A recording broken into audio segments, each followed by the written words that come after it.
And welcome back to W1 Wrestling and to AEW Double or Nothing 2026 out of 10. As one of the original AEW pay-per-views, this is one of the biggest shows of the year, and the card was stacked with grab matches and title belts, including a couple of special stipulations.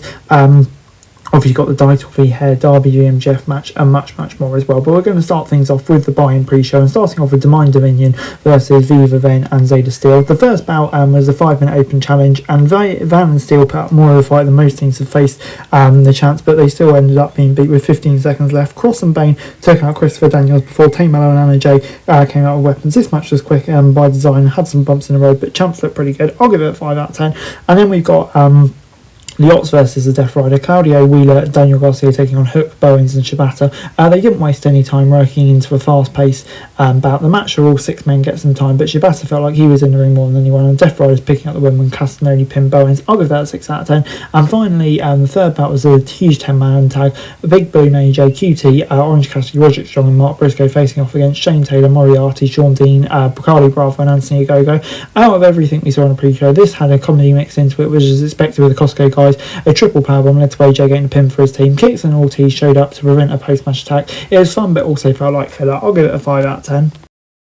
And then on to the main card, and we started things off with the I Quit match for the tag team titles. Harwood and Wheeler taking on Cage and Co. With no tags and rules, this was very little time on traditional wrestling. All 4 men came face to face before they started brawling. It took less than 2 minutes before the crowd started chanting for tables. Belts, barbed wires, chairs, ladders were all brought into the action. Neither team wants to quit. It was compromised with a series of spots and sequences instead of one cohesive pattern, which is usually how stipulation matches like this work. The match had a bit of everything and had the crowd hootering and hollering with the entire time. When Stokely got involved, Beth Phoenix came out to even the odds. FTR attacked her, but when they tried to put her for a burning table, she pulled Stoke into the path, so she crashed for it instead. Beth found Copeland's Spike Club and he made Dax quit, and they won the titles. This might not have been pretty, but it was non-stop fun. I think the right result, and I'm looking forward to seeing what they would do with the belt. 7 out of 10. As we then moved on to Okada versus Takeshita for the international title in a grudge match we've been waiting to see. Callis was on commentary. The 3 men on the ground in a lot of ways.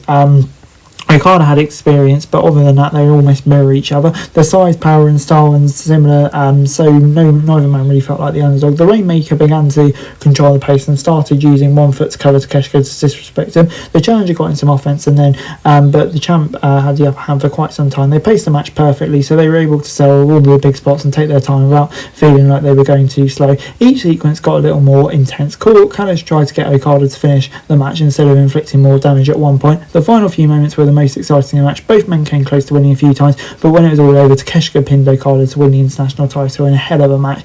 It finally looked like the rest of the Callis family might team up on Takeshita, but this is when Cole Fletcher made his return. He stood with Takeshita and family back down. He gave the new champ a hug before laying him out with a clothesline. It was Takeshita is out of the Don Callis family, and Fletcher will be chasing titles, which is a very interesting development. I'll give it an 8 out of 10. Next up, it was Athena versus Mina Shirakawa in the first of the Frio and Hart title matches. They got right to the action and started throwing strikes. The Forever champ took control early and brought Mina out of the ring so she could throw her into anything she could find. She started to show signs of frustration when she couldn't put Mina away. They put on a hard-fought match, but there were a couple of moments where it looked like they wanted to do one thing, but they ended up doing something different when it didn't work. Athena scored the win with her finisher to advance to the semi-finals of the tournament. And yeah, overall, I'm going to give this a 6 out of 10. A right result, and like I said, a pretty fun match. As we then moved on to Jon Moxley putting his Continental title on the line with no time limit against a man who holds a few wins over him, Kyle O'Reilly. Rules stated nobody else could be inside, so their respective stables gave pep talks before they went away. They sized each other up as they started trading holds. Neither man was rushing into things and both took their time easing into it. It felt like the story was telling was that Mox knew he couldn't out-wrestle Kyle O'Reilly, so he was looking for other ways to combat his offense without giving too much space. When O'Reilly accidentally kicked the ring post, it took away a big part of his offense. Mox laughed as he attempted the kick and fell to his knees. He began focusing all of his attacks on Carl's legs. KOR eventually found a way to apply the ankle lock, but used to great success, but Mox refused to tap. The match felt great on a technical level, but it felt like they took too long to match the intensity of previous encounters. They were going for more of a slow build, but it would serve them to be more violent. After a long struggle, O'Reilly was forced to tap after an ankle lock, and both of their stables joined forces in the ring. Mox and KOR shook hands as a sign of respect. A really fun match. Like I say, we all knew Mox was getting in the ring, but I think it really elevated Kyle O'Reilly at the same time too.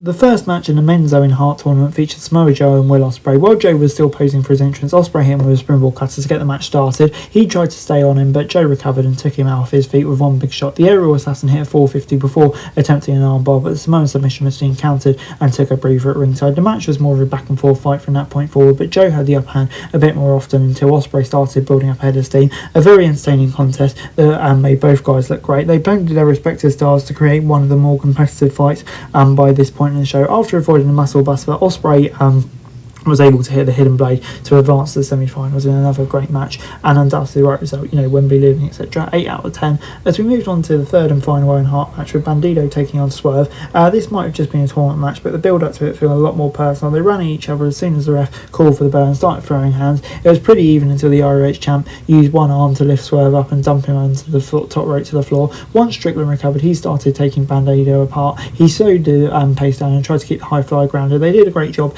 making it hard to tell who will win. Most of the matches on this card have been predictable, but this one kept fans on their toes. Bandido looked like he was about to win the match with a 21 plex, but his injured neck was unable to hold the bridge. When he went for it again, Swerve countered it into a verse break before coming for the house call for the victory. Gets 7 out of 10 from me. As we then moved on to Thekla, Shida, Statlander and Hayter for the women's title. All three challengers teamed out to take out Thekla right away, but it didn't take long before Hayter and Stat started fighting. Shida and Stat worked together, but Hayter and Thekla managed to stay in the fight. An enjoyable and competitive showcase for these four stars. Thekla was the entertaining thanks to her trash talking, but all four competitors contributed to the fun. It felt like everyone was on point and worked hard to make sure the crowd was invested. Thekla retained her title with a stomp to Statlander to score the pin. This was tons of fun, and all four women should definitely be proud of this performance. So yeah, I'm going to give it a 7 out of 10. As we then moved on to the Stadium Stampede featuring 14 competitors, making it the biggest bout on the card. Jericho, Benjamin, Lashley, Perry, Omega and the Bucks taking on Ricochet, Khan, Leona, Aewdon, Davis, Connors and Finlay. As soon as the ref called for the bell, all four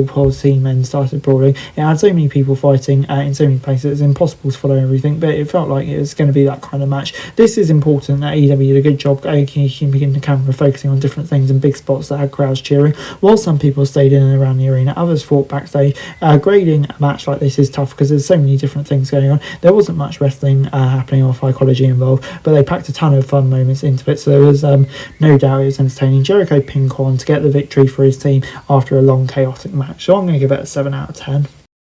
It was then main event time between Alan and MJF, and it wasn't just for the world title. MJF put his hair on the line in order to get Alan to agree to a rematch. The intro took longer than usual, but it helped create some anticipation for when the match started. Alan used the side headlock takeover a few times, but MJF kept kicking out. Alan sent him out of the ring and went for a suicide dive, but MJF sending crashing to the floor for what looked like a rough landing. From that point, the former champ was in control for a while. The majority of this match was MJF controlling the pace for long periods of time, while Alan had short bursts of offense. It made the champ feel like an underdog despite how many opponents he'd beaten. This had a good competitive match, but on a show with so many strong performances, it's hard for it to stand out. It usually would, and it was the kind of match that would have stolen the show most nights. And in the end, Alan stretched himself too far, and MJF was able to get the win. After the match, Kevin Knight showed up, and it was like an attempt to protect Alan, but he ended up turning heel with a frog splash from the top rope. Down the champion. I think that could be a really good move. I'm going to give it 7 out of 10. Like I said, a really fun match. For me, probably the right result, and I think Kevin Knight and Darby Allin, that is a very exciting program to go straight into. So yeah, I think that could be an intriguing move. Overall, Double or Nothing was another successful event for AEW, especially when it comes to certain people. Just about every match delivered, especially a Stadium Stampede bout that took the fight all over the arena. When it comes to the best bell-to-bell performance, that goes to Okada and Takeshita putting on a clinic that gave us a new champion, satisfying conclusion to the story of Takeshita leaving the Callis family. Even if a couple of matches didn't live up to expectations, everything was so good that it's safe to call it one of the stronger pay-per-views of the year, and ending with that unexpected heel turn. It'll be interesting to see where we go with that. So yeah, I'm going to give it an 8 out of 10. That's it for this video. Thanks very much for watching. Remember to like, share, subscribe, follow us on our socials, link in the description below for daily wrestling news, meme and content. Subscribe to our other channels on screen right now, that'd be greatly appreciated. Thanks very much for watching. Peace out.